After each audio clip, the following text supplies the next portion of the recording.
Hello students, welcome to my channel the Pathshala classes. आज हम देखने जा रहे हैं एनसीईआरटी के इंटेक्स क्वेश्चन पेज नंबर 6, उसका फर्स्ट क्वेश्चन जो कि है why should a magnesium ribbon be clean before burning in air. मतलब क्या है, मैग्नीशियम रिबन है उसको क्लीन किया जाता है जब उसे जलाया जाता है। जैसे मैंने डिस्कस भी किया था अपनी, जब हम लोग चैप्टर पढ़ रहे थे कि मैग्नीशियम रिबन को जब जलाया जाता है तो एक वाइट डेजलिंग फ्लेम बनता है और जब वो बदल जाता है, जब वो जल जाता है तो एक वाइट पाउडर बनता है। तो रिएक्शन कुछ ऐसी थी। ये जो आप इसको जब जला रहे हो तो एक वाइट डेजलिंग फ्लेम बनता है और ये जो MgO है ये वाइट पाउडर फॉर्म में मिल जाता है। ये हमने देख चुके हैं।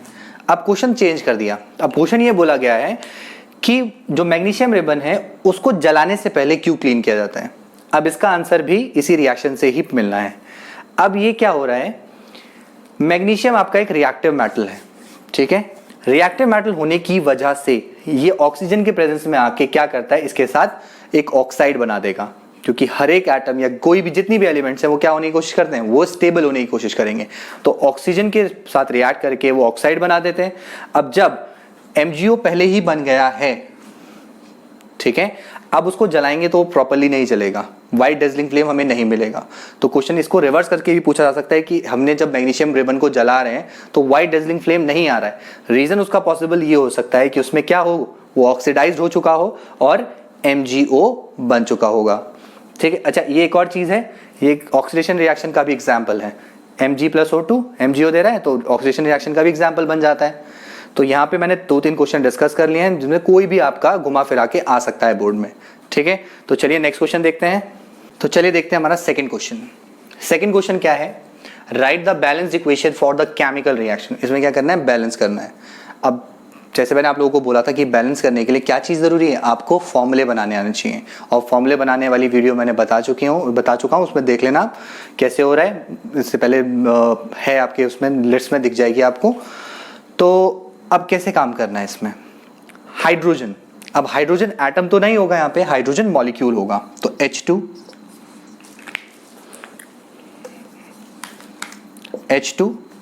क्लोरीन का भी मॉलिक्यूल है Cl2, ठीक है।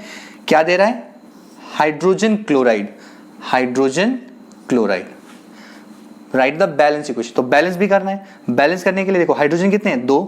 तो यहाँ पे 2 जैसे ही किया तो Cl के भी 2 गए, C ऑलरेडी बैलेंस्ड है। तो ये तो सिंपल सी है, इसमें कोई दिक्कत वाली बात है नहीं। Hydrogen plus chlorine gives hydrogen chloride. ये एक एसिड है। एसिड क्यों है, क्योंकि ये आपका डिसोशिएट होके H पॉजिटिव आयन देता है। जैसे जो H पॉजिटिव आयन देता है वो एसिड कहलाते हैं, ठीक है। Next barium chloride plus aluminium sulphate. अब बेरियम क्लोराइड का formula BaCl2 plus aluminium sulphate का फॉर्मूला Al2SO4 का थ्राइस। अब ये लोग, अब जिनको नहीं समझ में आ रहा है कि ये फॉर्मूला कैसे बन रहा है, तो वो वीडियो आप लोग जाके देखो कैसे मैंने फॉर्मूला बनाना बताया, ठीक है। तो अब देखो क्या होगा, जिसने पहले ही बता दिया कि जब बेरियम क्लोराइड रिएक्ट कर रहा है एल्यूमिनियम सल्फेट के साथ तो क्या दे रहा है, barium sulphate along with aluminium chloride. तो बेरियम सल्फेट का फॉर्मूला BaSO4 प्लस AlCl3। अब ध्यान ये चीज रखना है कि देखो फॉर्मूले बनाना बहुत जरूरी है। अगर वो नहीं आएगा तो रिएक्शन बैलेंस नहीं कर पाओगे, ठीक है। अब रिएक्शन को बैलेंस करना, ये तो पहला पार्ट हो गया कि इसमें आपने फॉर्मुलेस लिखनी है। फॉर्मुलेस गलत हुआ, AlCl3 की जगह AlCl2 हो गया या BaSO4 की जगह Ba2SO4 कुछ और हो गया तो पूरा काम गलत, कुछ भी सही नहीं रहेगा। फिर आप रिएक्शन बैलेंस करो ना करो डजंट मैटर, आपका सब चीज गलत हो जाएगी, ठीक है। अब रिएक्शन को बैलेंस करते हैं। सबसे पहले AlCl3 को देखो, Cl की टर्म ऑड है तो ऑड में क्या होगा, इसको पहले इवन बनाते हैं। जैसे इवन बनाया तो AlCl3 Cl कितने हो गए, 6 हो गए। तो यहाँ पे 6 बनाने के लिए 3 से मल्टीप्लाई कर दिया। जैसे ही 3 से मल्टीप्लाई किया तो Ba कितने हो गए, 3। तो यहाँ पे भी इसको 3 कर देंगे। अब यहाँ पे 3 करें तो SO4 तो वैसे ही थ्राइस है, रिएक्शन आपकी बैलेंस हो गई, ठीक है। सिंपल सा तरीका है। मैं आप लोगों को अलग अलग तरीके होते हैं, मैं जो आपको बता रहा हूँ वो मे बी आपके लिए थोड़ा मुश्किल हो, जैसा भी हो आपको जो अच्छा लगता है आप उसको करो। बट मैं जो कर बता रहा हूँ आपको दोबारा देख लेते हैं कि जो ऑड इवन टर्म हो, जो ऑड टर्म होती है उसको पहले इवन बना दो, क्योंकि इवन को बैलेंस करना आसान होता है एज कम्पेयर टू ऑड। तो सबसे पहले Cl देखा, Cl ऑड थी तो उसको हमने इवन बनाया बाय मल्टीप्लाई, 6 हो गए। तो 6 हमें बैलेंस करने इधर, ठीक है, लेफ्ट हैंड साइड पे राइट हैंड साइड पे बैलेंस करते हैं। ऐसा क्यों करते हैं वो मैं पहले एक्सप्लेन कर चुका हूँ कि हम क्या ज़रूरत है रिएक्शन बैलेंस करने की, तो वो आपको पता होना चाहिए, ठीक है। जैसे यहाँ बैलेंस किया 6 किए, बेरियम के कितने हो गए 3, फिर वापस हम राइट हैंड साइड पे गए, बेरियम के 3 बनाए। जैसे ही बेरियम के 3 बनाए तो देखा सल्फेट के भी चेंज हो गए, सल्फेट के कितने हो गए 3, वो ऑलरेडी 3 थे, तो रिएक्शन बैलेंस्ड हो गई। क्लियर है। इसका थर्ड पार्ट बहुत इंपॉर्टेंट, बहुत इंटरेस्टिंग आपका रिएक्शन है।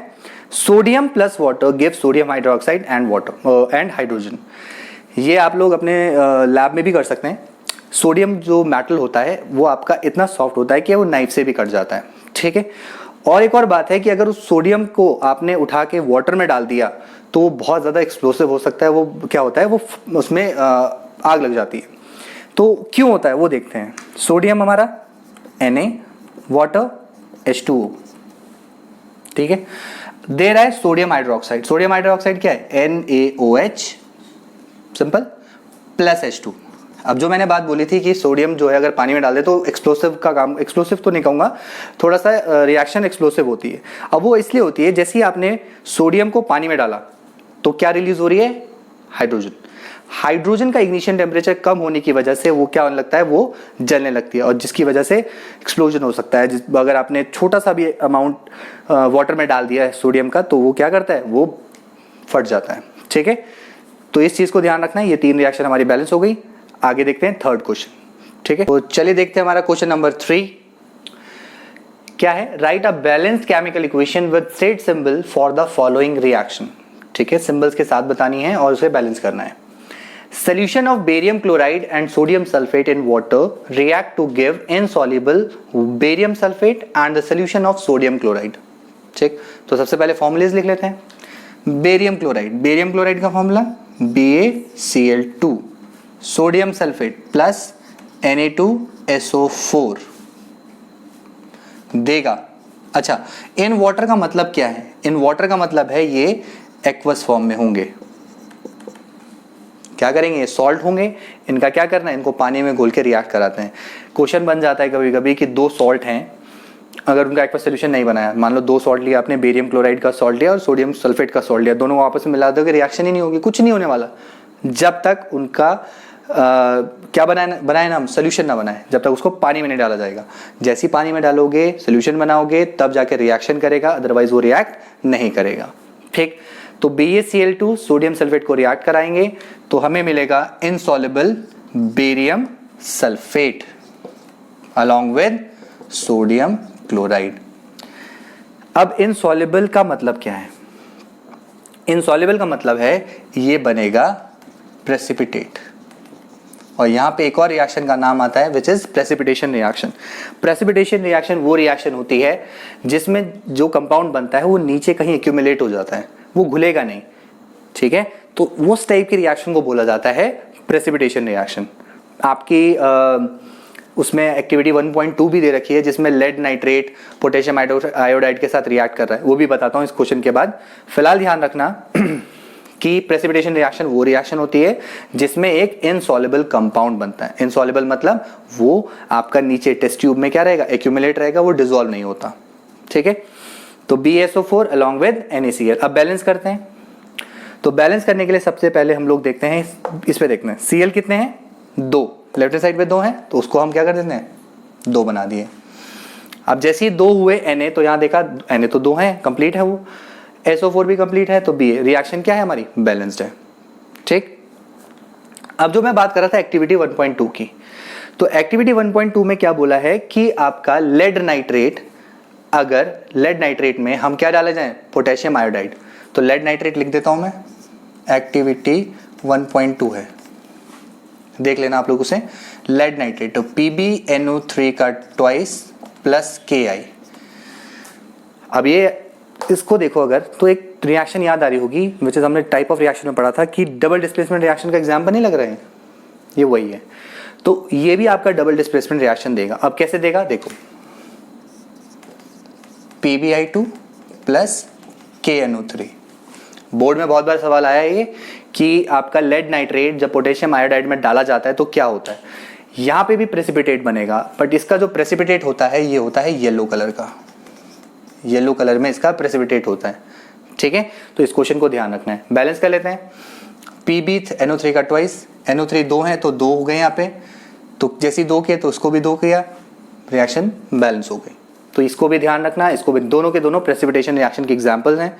तो टाइप्स ऑफ रिएक्शन में हमने देखा था, ऑक्सीडेशन रिडक्शन देखा था, एक्सोथर्मिक एंडोथर्मिक, प्रेसिपिटेशन रिएक्शन भी इंपॉर्टेंट है, तो वहाँ पे नहीं हुआ था, इसीलिए क्वेश्चन में डिस्कस करके अच्छे से बता दिया। तो प्रेसिपिटेशन वो रिएक्शन जिसमें प्रेसिपिटेट फॉर्म होता है, इनसॉल्युबल एक कंपाउंड बन जाएगा जो डिसॉल्व नहीं होता, ठीक। इसमें आपका सेकेंड पार्ट है, sodium hydroxide solution react with hydrochloric acid solution to produce sodium chloride solution and water. अब एक चीज ध्यान रखो, बार बार ये वाटर का मतलब ये है, यहाँ पे भी यहाँ पे भी। सोडियम हाइड्रोक्साइड आपका है एक बेस, ठीक है, और हाइड्रोक्लोरिक एसिड है एक, नाम से पता लग रहा है एसिड है, ठीक है। तो इसका डाइल्यूटेड सॉल्यूशन डालेंगे, कंसंट्रेटेड नहीं डालेंगे। वो कंसंट्रेटेड क्या है इसके नेक्स्ट चैप्टर में पता लग जाएगा, तो वो मैं बाद में बता दूंगा। फिलहाल अभी ध्यान रखना बेस और एसिड है, इनको कभी भी स्ट्रॉन्ग एसिड और बेस को अगर मिलाते हैं तो बहुत ज़्यादा एक्सप्लोसिव रिएक्शन होती है। उसको करने के लिए देखो हम क्या करते हैं, ऐसे एक्सपेरिमेंट्स या ऐसे प्रैक्टिकल्स करते हैं जो पोर्टेबल, मतलब ईजिली हो जाए। ऐसा नहीं है कि एक्सप्लोसिव रिएक्शंस हो, तो हम कोशिश ये करेंगे, तो हम क्या करते हैं, इसको डाइल्यूट करते हैं। तो वाटर में डाइल्यूट किया, तो सोडियम हाइड्रोक्साइड देखते हैं रिएक्शन, NaOH, इसका एक्वस सॉल्यूशन, मतलब इसको डाइल्यूट किया हुआ है, प्लस HCl, इसको भी डाइल्यूट किया हुआ AQ, देगा NaCl प्लस वाटर, ठीक है। ये आपकी न्यूट्रलाइजेशन रिएक्शन होती है, जिसमें बेस और एसिड आपस में रिएक्ट करके एक सॉल्ट और वाटर बनाते हैं। इसको न्यूट्रलाइजेशन रिएक्शन कहते हैं। एसिड बेसिस में दोबारा आएगा। फिलहाल बैलेंस कर लेते हैं। बैलेंस में Na1 है, 2H2, तो जहाँ पे 2 हाइड्रोजन, तो यहाँ पे 2 किया, यहाँ पे 2 हाइड्रोजन बैलेंस हो गए तो 2 Cl हो गए, तो 2 तो यहाँ पे रिएक्शन आई गेस बैलेंस नहीं हुई है, 4, बस यहाँ पे 2। ये प्रॉपर्ली आपकी रिएक्शन बैलेंस हो गई है, चेक कर लेंगे। और हमने जो एक अपना इंटेक्स का पार्ट 1 था, जो इंटेक्स 1 था NCERT का, वो कंप्लीट हो गया पेज नंबर 6 का। तो अब नेक्स्ट वीडियो में हम लोग इंटेक्स नंबर जो दूसरा है वो देखते हैं कि क्या है, ठीक है। तब तक के लिए टेक केयर, बाय बाय।